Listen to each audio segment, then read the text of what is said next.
চাঁপাইনবাবগঞ্জের 3টি আসনে বিপুল ভোটের ব্যবধানে দাঁড়িপাল্লাকে বিজয় করার জন্য তারা ঐক্যবদ্ধ হয়েছে।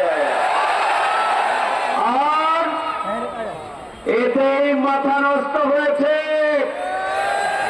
এখানকার একটি বড় দলের দাবিদার রাজনৈতিক দলের এমপি প্রার্থী, আর ওই চাঁপাইনবাবগঞ্জ সদর আসনের আর একজন প্রার্থীর মাথা নষ্ট হয়েছে।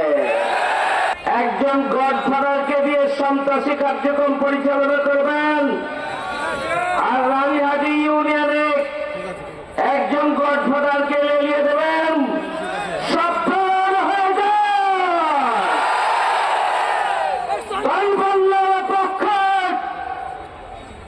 ভোটারদের দিকে যদি আপনার চোখ পড়ে, সেই চোখ আপনি ফিরিয়ে নেবেন।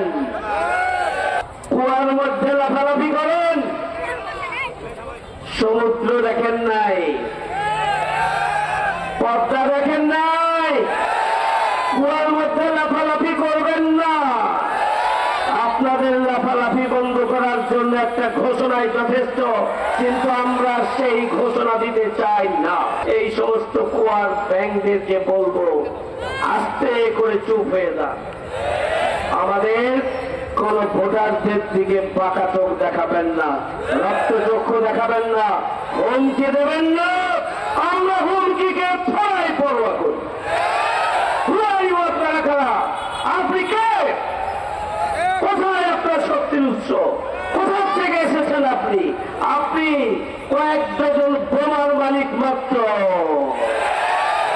এই সমস্ত বোমা আমাদের কর্মীরা বাঁশের লাঠি নিয়ে এই সমস্ত বোমাবাজদের অস্তিত্বকে নিশ্চিহ্ন করে দেওয়ার জন্য বেশি সময়ের প্রয়োজন নেই। আমি প্রশাসনের দৃষ্টি আকর্ষণ করছি, এই সমস্ত সন্ত্রাসীদের বিরুদ্ধে আইন শৃঙ্খলা বাহিনী, রিটার্নিং অফিসার, আপনাদেরকে কঠোর পদক্ষেপ গ্রহণ করতে হবে।